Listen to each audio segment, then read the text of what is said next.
Afrikaans people, and 10 o'clock it will be the service for the Afrikaans. Prys die Here. Okay, julle lyk opgewonde. Goed. Baie welkom aan elkeen en in die voorbereiding wat ek voor die tyd doen oor intimiteit met God, het Palm Sondag so mooi ingeskakel by dit. Want daar is iets oor Palm Sondag wat my nog altyd pla. Palm Sondag se mense wat Jesus ontvang het met 'n groot Hosanna op hierdie Sondag, is dieselfde groep wat Vrydag gaan skree, kruisig hom. Kruisig hom. Van Palm Sondag pla dit my dat ons mense om ons het, wat geestelike mense is, en hulle ontvang jou baie keer, maar hulle is dieselfde mense wat of stil bly, of saam skree, kruisig hom, kruisig hom. En Jesus sê iets merkwaardig op die kruis. Hy sê, Vader, vergeef hierdie mense, en hy verwys na die soldate, want hulle weet nie wat hulle doen nie. As ek vandag vir julle sê, as ons daardie gesindheid in ons harte kan behou, dan gaan ons ver in die lewe kom. Al skree hulle, Nicolas, sal jy vir my bietjie sagter sit asseblief, al skree hulle, Hosanna vir jou, welkom in my lewe, al is hulle in 'n plek waar hulle celebrate saam met jou, moenie op hulle reken nie, sê die woord. Want Psalm 118 vers 8 sê, moenie op mense vertrou nie. Sit julle vertroue in die Here. En vers 9 sê iets groter. Hy sê selfs nie eers in die mense wat oor jou aangestel is nie, want hulle gaan jou teleurstel. So ek wil nou vinnig 'n toets doen, ons is mos in 'n lekker gemaklike kerk. Is hier van julle wat al teleurgestel was deur mense? Ek steek my hand toe, ek wens ek kan albei opsteek. Wel, prys die Here, hier's van julle wat 'n wonderlike lewe lei. Stuur my asseblief jou vriendegroep. Add my op jou groepies. Ek het sulke mense nodig. Want dis van julle wat so sit. Okay, stuur nommers, name, foto's, ek maak vriende, maklik. Wanneer ons oor intimiteit met God praat, het ons 'n probleem. Because when we want intimacy with God, we are seeking people for it. We want to go through a church, we want to go through a pastor, anointed one, evangelist, intercessor, because then we will have intimacy with God. Vandag begin ek om vir jou te sê, vergeet daarvan. Intimiteit met God is jy en God. Klaar. En dis maklik gesê, maar die lewe vorm ons. En ek sê vandag, as jy nog nie in 'n kerk of deur 'n geestelike leier seer gekry het nie, wil ek op jou WhatsApp groepies wees. Ek was self deur kerk seer gemaak. Ek gaan eerlik wees. Ek het eendag voor Crazy Store gestaan, by Checkers. And I shouted the following, Here, ek weet nou hoekom het u julle skape genoem. 'n lelike ding. We are frustrated with people sometimes. We are frustrated with leaders, spiritual leaders. We are frustrated with church. Want dis weinig klein groepie van julle wat in hierdie kerk gebore is en nog nooit 'n ander kerk gehad het nie. Ons was almal al in kerke. Because we are seeking intimacy with God. So how do I choose a church where I can meet with God?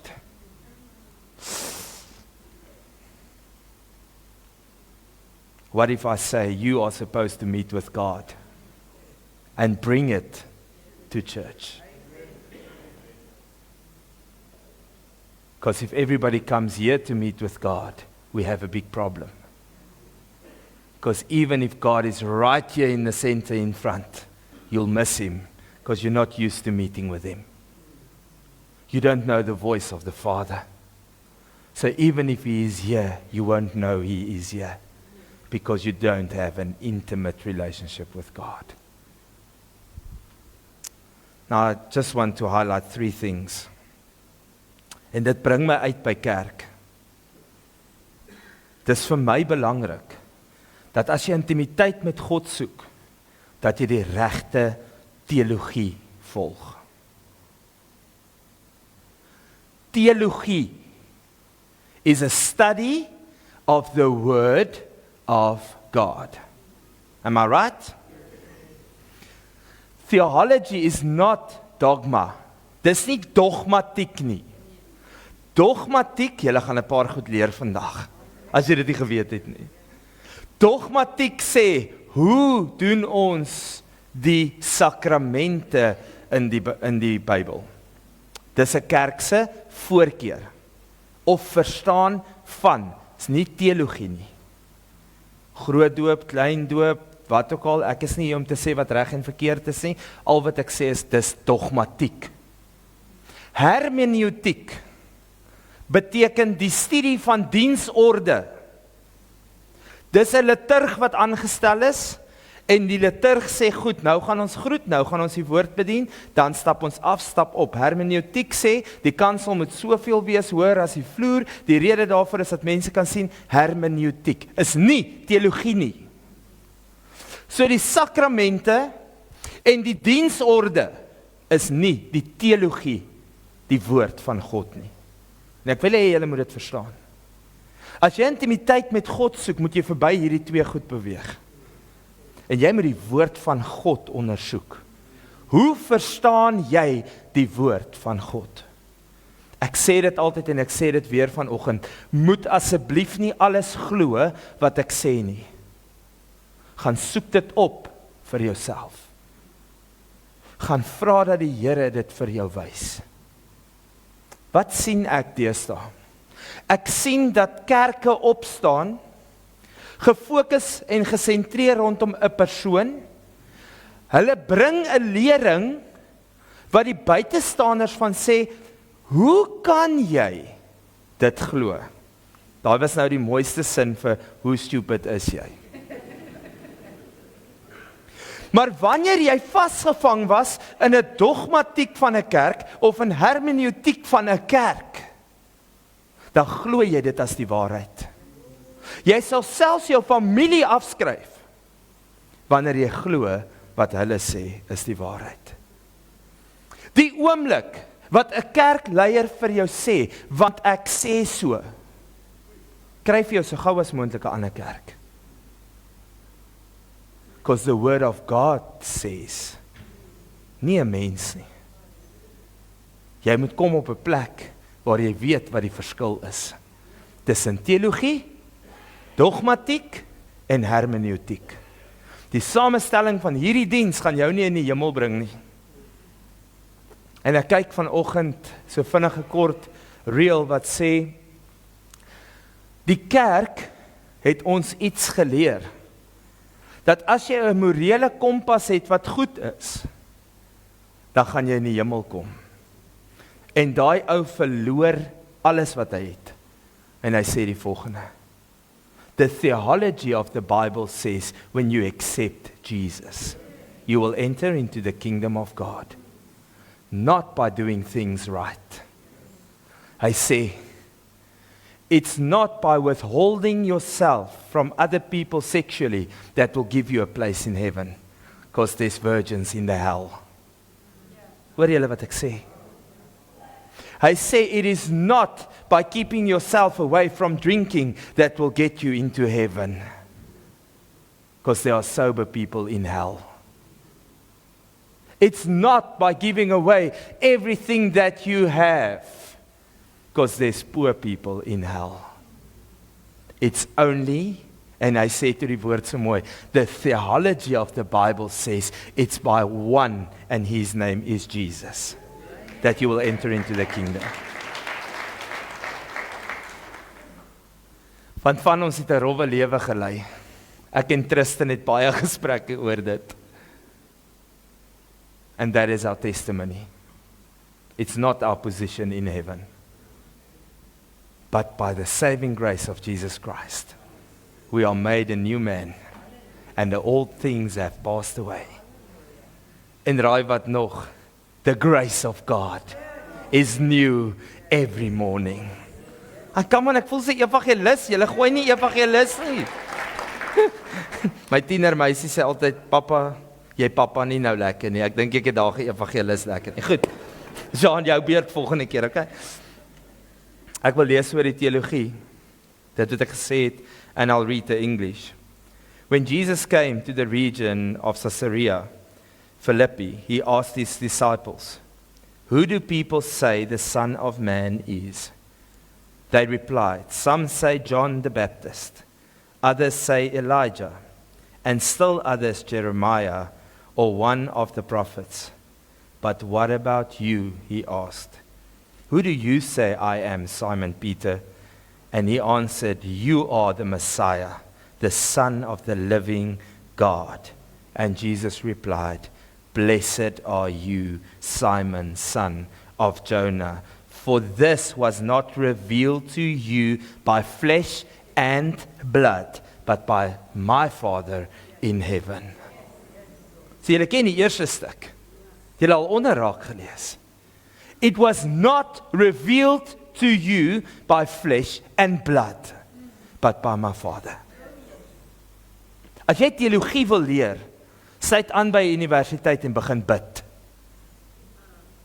Want hulle leer ons baie keer verkeerd. Wanneer jy teologie wil studeer, gaan sit eerder by jou pa se voete. And let the Father reveal himself to you. Exactly what the Word of God is. And he will open it up for you. Ons het te veel in die kerk aanhalings van hierdie een sê, daai een sê. Eendag het ek 'n selleier gehad wat gesê het, eendag was ek in 'n diens waar ek gehoor het, hy sê, en ek het self begin. Toe sê ek het vanoggend 'n reel gekyk en hy sê, hoekom haal ek dit aan? Want ek glo dit met my hart. Wanneer glo ek dit? Voor ek dit aanhaal, weet ek dis die waarheid. Weet julle waar is die gevaar? Jy begin glo wat mense sê, voordat jy daarvan oortuig was. So if you are thinking of something, please go to the Word of God. Don't go to people for it. Die woord sê verder in Kolossense 2 vers 8.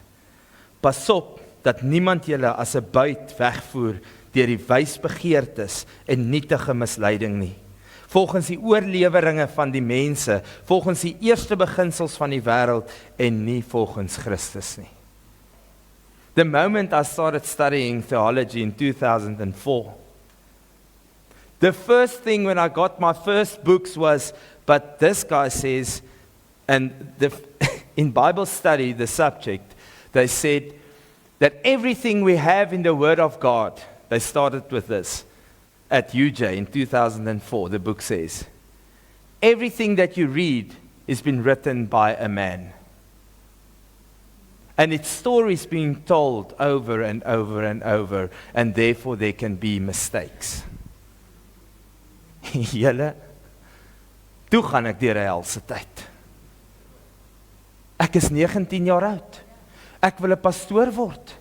Ek het alles wat in die woord van God is gevat. En ek het gesê, niemand gaan met my stry oor wat hier staan nie. Want dis deur die Heilige Gees geïnspireer. Is ek reg? En hier sê die plek waar ek studeer, pas op, dis mense wat maar stories vertel het oor en oor en oor en oor. En nou gou vas, julle weet wat gebeur met 'n storie wat oor en oor vertel word. Okay, kom ons doen weer 'n poll. WhatsApp poll. Was al een van julle wat 'n storie gehad het wat versprei het soos 'n veldbrand oor jou? Wys gou vir my. Love even die kinders is soos yes. Nee, girl. As jy daai storie hoor en jy so, would have been nice. As dit die waarheid was, sou dit great gewees het. Of andersins, As jy nou soos ek is, ek gee regtig nie om nie. Ek gee regtig nie om nie. Jy kan vertel wat jy wil. Dit het my bang gemaak. Totdat ek weer na my pa toe gegaan het. En dis nie my geestelike pa nie, dis my hemelse pa. En ek sê, Abba Vader, U woord sê, elke woord is geïnspireer deur die Heilige Gees. So as iemand dit oorvertel het, was dit omdat hulle ingebid was. En ek jammer as ek jou kwaad maak, maar daar's 'n rede, hoekom sekere boeke uit die Bybel uitgehaal is. Pas op, om Adam se boek te gaan lees. Pas op om Jona se boek te gaan lees. Wat in die, pas op. As hy nie in die woord van God is nie, dan is hy nie van God af nie. Jona is een boek, maar saam met dit is al boeke wat nou uitgelaat is. Daar's 'n rede. Nee, Tinka. Lees die woord van God. Eendag, en ek wil 'n laaste ding oor die teologie sê. 'n Ou het tot bekering gekom, maar is 'n rowwe diamant. Ek sê vir hom, lees jy Bybel? Hy sê, ek lees Bybel. Ek sê, waar het jy begin lees? Hy sê, ek het begin lees by Genesis, dis mos die begin. Ek sê, okay, en hoe ervaar jy dit? Hy sê vir my, die Bybel is so eenvoudig. As die Bybel dit sê, dan is dit so. Hy sê, en as die Bybel sê, doen iets, doen dit. En jy gaan kry wat die Bybel sê, jy gaan kry. En ek besef, teologiese student, wat my graad, wat 4 jaar was, ouneers, klaar gemaak het in 7, moenie my judge nie. Jy's confused, want jy probeer teologie uitfigure, en jy verwar jouself. As die Bybel so sê, dan is dit net so. Okay, amper maak ek weer daai opmerking, my vriend het laasweek ingeluister, het my gevra. So jy dink regtig nog die slang het gepraat, nê? Nee. Ek sê vir ons sal volgende week praat. Okay, tweede ding waaroor ek wil praat, is om afgesonder te lewe. Julle wat notas maak, kan gaan kyk in 2 Korintiërs 6:17, en ek gaan nou van die skrifte lees. 1 Petrus 1 vers 15 tot 16 sê die volgende, maar soos hy wat julle geroep het, heilig is, moet julle ook in julle lewenswandel heilig word, omdat daar geskrywe staan, wees heilig, want ek is heilig. Terug na die eerste deel van my preek. Heilig het te doen met morele waardes, maar heiligheid is nie morele waardes nie. Heiligheid beteken om afgesonder te wees, om eenkant gesit te word en geheilig te word. Wat bedoel jy? En julle onthou toe die tempel herbou is, en hulle het salfolie gevat, en hulle het in die allerheiligste die goed gesalf om dit wat te maak? Heilig te maak. So hoe kan ons verwag dat 'n standbeeldjie of 'n kandelaar heilig kan word met salfolie, maar ons sukkel om te verstaan wat heiligheid beteken? Wanneer die Here jou heilig maak, beteken dit, it comes from the inside out. So nog iemand sê,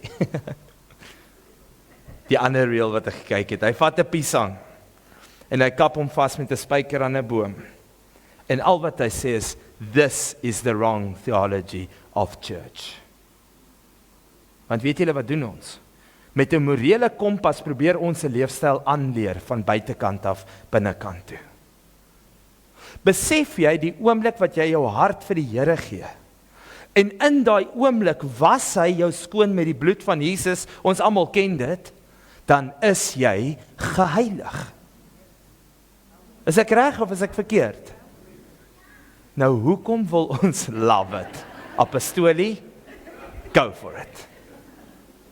Hoekom kompliseer ons die woord heilig? Wat sê ek is heilig? My verstaan daarvan is om eenkant gesit te word, om afgesonder te word. Want wanneer jy dit doen, dan kan God deur jou werk. Mense wat probeer het om op te hou sonde doen, kry dit tot vandag toe nie reg nie. Maar iemand wat deur die Here in 'n oomblik aangeraak is, nê, dan val daai goed net af. En hulle het nog nooit weer teruggedraai nie. Om heilig te wees. Om geheilig te word.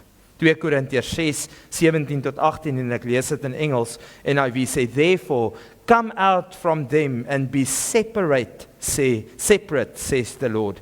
Touch no unclean thing, and I will receive you, and I will be a father to you, and you will be my sons and daughters, says the Lord Almighty. Hoor gou weer wat probeer ons doen. Ons probeer goed aanleer. Hoe lyk heilig? Heilig sê, moenie vat aan onheilige goed nie. Daai tyd het hulle van onrein goed gepraat. Dit kom uit die Joodse kultuur uit. Hoe lyk iemand wat geheilig is? When I am their father, and they are my children. Dan is jy geheilig. Is julle met my? Anders herhaal ek heeltyd, so julle moet vinniger knik, okay? Romeine 12:2 sê iets mooi. Hy sê ons moet ons verander op die manier wat ons dink. Nou begin ons 'n oorlog, of soos Joyce Meyer sê, the battlefield of the mind. En daai ding sink ons. Want ons is heeltyd hier besig om die oorlog te voer. Hoor gou wat sê die woord. And do not be conformed to this world, any longer with its superficial values and customs. Superficial values and customs. Hoor julle, dis nie wat ons gedink het dit is nie. Dis al hierdie gebruike. En baie van dit het te doen met die gebruike van kerk. Want hulle het op verskillende maniere God probeer aanbid deur die gebruike van hulle afgodsdiens. Hoor gou wat sê die res. Hy sê, but be transformed and progressively changed as you mature spiritually by the renewing of your mind, focusing on godly values and ethical attitudes, so that you may prove for yourselves that what the will of God is, that which is good and acceptable and perfect in His plan and purpose for you. Kom weg van die oorlog in jou kop. Trek aan jou helm van verlossing en raak ontslae van hierdie geveg. Kom terug op die plek waar jy sê, ek is 'n wedergebore kind van die Here, geheilig deur die bloed van Jesus Christus. Daai klink so kerkerig, but that's your new position. Nie hoe jy goed reg en verkeerd doen nie. Nou kan jy jou fokus sit op dit en hoe sien ek dit? Weereens myne gaan lees dit self vir jouself. Wanneer 'n voël oor jou kop vlieg, kan jy dit nie keer nie, maar wanneer hy 'n nes maak, het jy 'n probleem. En dis ons probleem met die battlefield of the mind. Ons laat 'n versoeking, 'n leuen, 'n oortuiging van mense 'n nes maak in ons kop. En hoor gou, die vyand is nie goed genoeg om jou gedagtes te lees nie. So daai fight kom nie van binnekant af buitekant toe nie. He only uses the words you say. And that's where the whole war starts in your mind. Net dit wat jy sê. Hy kan net werk met wat jy sê. En hy gebruik dit teen jou. So wanneer jy weer 'n oorlog in jou mind kry, 'n battlefield in the mind, wil ek die volgende voorstel. Hoor hoe sê die aanklaer vir jou, everything you say can and will be used against you. Dan kan jy glo wat jy wil. Of glo jy die woord van God, wat sê jy is geheilig. Jy is vry. Dis nie meer wie jy is nie. Jy's 'n nuwe skepsel in hom. En die ou dinge het verbygegaan. Die derde een, ons gaan klaar maak. Die derde een oor hoe ons intimiteit met God kry. Die een was teologie, nou praat ons bietjie van die woord van God. Vanoggend word ek wakker en ek besef, as jy 'n swaard verkeerd vashou, het jy groot moeilikheid. Is ek reg? As jy 'n swaard aan die skerp kant vashou, en jy gaan in 'n oorlog in, het jy moeilikheid.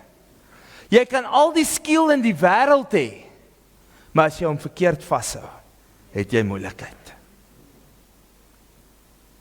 Jy kan presies weet hoe die woord van God werk, maar as jy hom nie ken nie, dan hou jy hom verkeerd vas. Hoor gou wat gebeur. Jy kry seer, en die vyand lag, want jy hou hom verkeerd vas. Jy gebruik hom reg in the name of Jesus. Jy gebruik hom op die regte plek, so spreek die Here, maar omdat jy hom nie ken nie, hou jy die verkeerde kant vas, en dit sny jou uitmekaar uit. Die woord van God is veronderstel om jou te lei. Wanneer ons kyk na die skrif, wanneer Jesus deur die versoeking gaan, dink ek baie keer by myself, hoe sou ons kerkmense daardie versoekinge hanteer het? Kyk, trust nou 'n AGS ou om vir hom met tale te vat. Is ek reg? Rabakashat, soos ons sê hierso. Wat doen Jesus? Hy sê, daar staan geskrywe. Want die verkeerd vat van die woord is 'n vraagteken weg, soos ek laasweek gesê het. Die duiwel vra net, het God gesê? Daar staan mos, dat as jy, die oomblik wat hy jou laat twyfel, dan draai jy daai swaard om en jy gryp hom aan die verkeerde kant. En jy gaan in die battlefield in met kennis, sonder dat dit openbaring is. En jy sny jouself uitmekaar uit. Die woord sê in Matteus 4:4, maar hy antwoord en hy sê, daar staan geskrywe, die mens sal nie van brood alleen lewe nie, maar van elke woord wat deur die mond van God uitgaan.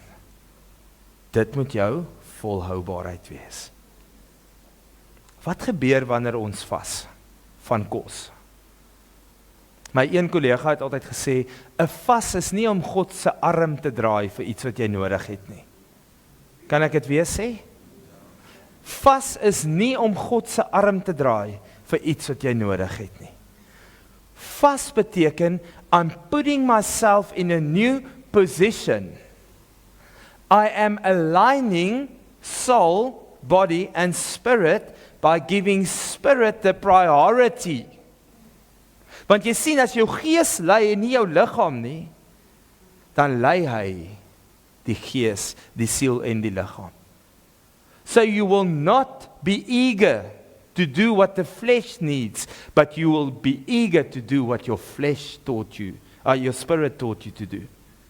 As jou gees voorloop, dis wanneer ons vas. Ons sit weer gees voor. Ons sê, Here, nie meer wat ek nodig het nie, maar wat U sê. Gees is voor. Dis hoekom die woord kom dan voor. Skrifte is so bekend in Psalm 119 vers 105, U is die lamp, U woord is die lamp en U woord is die lig. En dit gee vir my 'n aanduiding van waar om te beweeg. En luister gou, jy was nog nooit so verward om te loop in jou eie huis as wat load shedding aansteek nie. Is ek reg? My een blinde vriend het altyd gesê, as sy vrou vir hom kwaad is, dan skuif sy die meubels. Dit voel of die duiwel my aanval. Ek weet presies waar ons bed sit. Maar as die lig af is, my maar Mary het al sulke 2 permanente knoppe. En weet julle wat seer? Om jouself op dieselfde plek te stamp die volgende aand. Daar's niks so nodig soos 'n lig vir jou voet nie. Is ek reg? Hoe kan ons sonder die woord van God deur hierdie lewe gaan? En dan sit ons bruised, broken en vra, Here, het U my verlaat? Nee, jou liggie is af. Ek kan nie vir jou wys waar om te loop nie. Dan kry jy self seer. kry jy self seer, want jou liggie is af. Laaste skrifgedeelte is 2 Timoteus 3 vers 16 tot 17. Gaan die Engels lees. All scripture is God-breathed and is useful for teaching, rebuking, correcting, and training in righteousness, so that the servant of God may be thoroughly equipped for every good work. Die Afrikaans sê die hele skrif is deur God ingegee en is nuttig. Die hele skrif is nuttig vir ons. Laaste waarskuwing. As mense vir jou sê, ons leef net die Ou Testament, is daar 'n probleem. As mense vir jou sê, ons leef net die Nuwe Testament, is daar 'n groter probleem. Die hele woord van God is ingestel. And you will grow in intimacy with God once you get to know the word of God. When you understand the right theology, and if you get to a place where you are separated, put aside and holy for God to be used. Ek wil afsluit met die stelling. Beweeg weg van mense en plekke om met God te ontmoet. En kom self by hom uit. Kom self by hom uit. Los plekke, mense en goed. Ek gaan vra dat Janay die team vorentoe bring. Die lied wat hulle voorberei het vir die laaste lied is een van my gunsteling liedere. Hy sê, "Oh come to the altar." En ek wil jou uitnooi. Ek wil nie vir jou vra staan nie, ek wil nie vir jou sê bly sit nie. Ek wil nie vir jou sê gaan nie, ek wil nie vir jou sê bly nie. Ek wil vir jou sê ontmoet met God voordat jy huis toe gaan. Op watter manier jy dit ook al nodig het. Dat jy net weer die koneksie reg het met God. Dat jou verhouding net weer gesynchronise is met God. Want mense, plekke en dinge druk ons weg. Hulle gee vir ons iets anders om op te fokus. Jy het God nodig en met hom kan jy 'n bendestorm loop. Kan jy oor 'n muur spring. Maar sonder hom sit in jou eie krag. Dan gaan jy sukkel. So ek wil so